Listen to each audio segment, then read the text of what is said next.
Hello, everyone. Welcome back to this week's confirmation post. This week we'll be exploring the fourth commandment and exploring it a little further. So last week we looked at the plain use of the commandment, so that being just what it says, honor your mother and your father. And this is a tricky commandment and is maybe the hardest to keep. And we all know this. Sometimes we don't like to listen to our parents or people in authority. But before we get into that, just a couple bits of housekeeping. Please keep your emails coming. My email is bsmith, smith, at ltsp.edu. You can see it on the email that I sent out too, if you're more of a visual person. So, as always, please email me questions and concerns if you have them too. I'm open to anything. So, real quick, recapping the commandments. The first, you shall have no other God. The second, don't take the Lord's name in vain. And three, remember the Sabbath and keep it holy. So, the fourth commandment, honoring your father and mother, has to do with how we relate to people who are in positions of power over us. This could be a police officer, it could be a teacher, it could be a principal, it could be a pastor, and it could also be a guardian. I think you get the idea. Anyone who's in a position of authority. The problem with this, like I said earlier, is it's not always easy to listen to people who are in a position of power over you. So Luther gives us a helpful way to understand this commandment, and I hope it finds some meaning for your lives. So Luther saw the world as being made up of two kingdoms, the earthly and the heavenly. The heavenly kingdom is where God resides, and this is perfect. This is where we want to be. The earthly kingdom, however, it's imperfect, and this is where we live. These are the lives that we live. And in the earthly kingdom, this is where sin runs wild. This is where this is where sin has its dominion. This is where sin lives. So Luther believed that listening to authority, listening to people who are higher up than you, was a helpful way to put sin on the defense.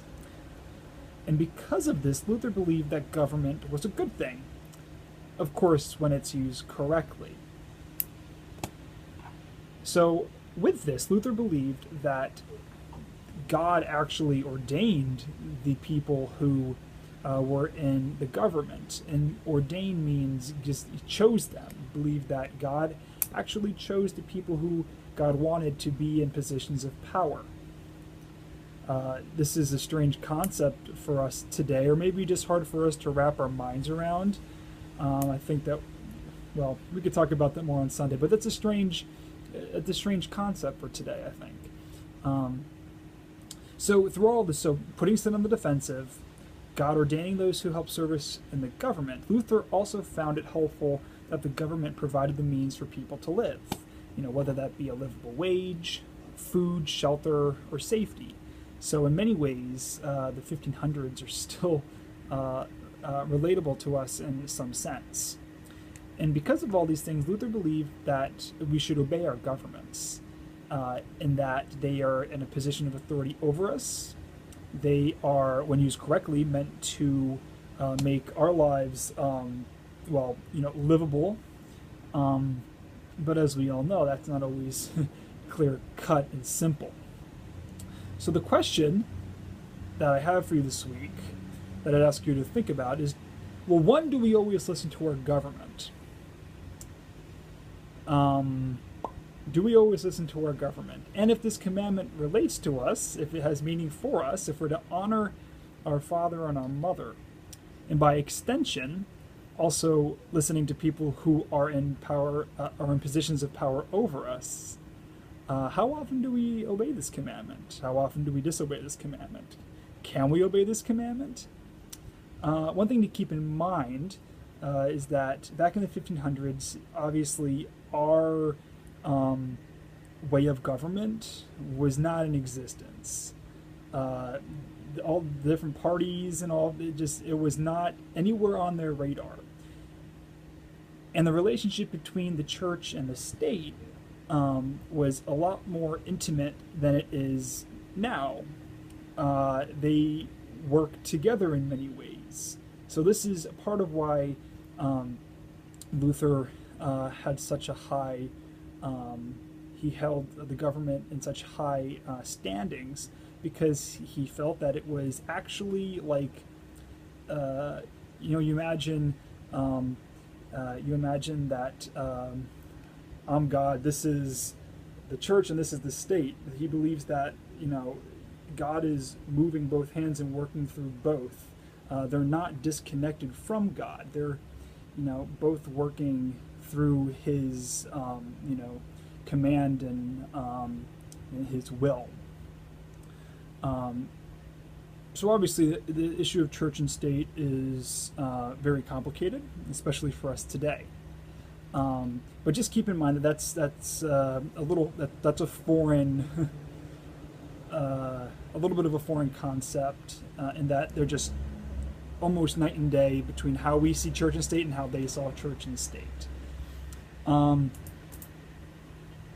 the lines of obeying, Luther did believe that the only time you ever spoke out against your government or rebelled against your government was when your beliefs as a Christian were being so challenged, or that you were asked to do something by your government that went so against your beliefs as a Christian. That would be the only time that you could rebel against your government or speak out against it. And this is really tricky too, especially for us today, because there's so many different ways to interpret Scripture, and there's many ways that even certain passages can be taken. So for one Christian, you could say, well, I don't think this isn't pushing against my beliefs as a Christian. And then on the other side, you say, well, yes, of course, we shouldn't do that. That's not Christian. We should rebel. Not saying that, of course, one way is right or better, but it just goes to show the complexity of this commandment, and how it relates to our lives. So I challenge you to think about these things. Think about what it means to be, at school and to listen to your teachers, even when you don't want to. This is a fun commandment because it follows us wherever we go. And this commandment is the first of the second half of the commandments, where the first three we're talking about our relationship to God, and the rest of the commandments deal with our relationship to our neighbors, and of course the fourth kicks that off. So I challenge you to think about these questions. Please leave questions and comments, and I hope you have a wonderful week. God bless.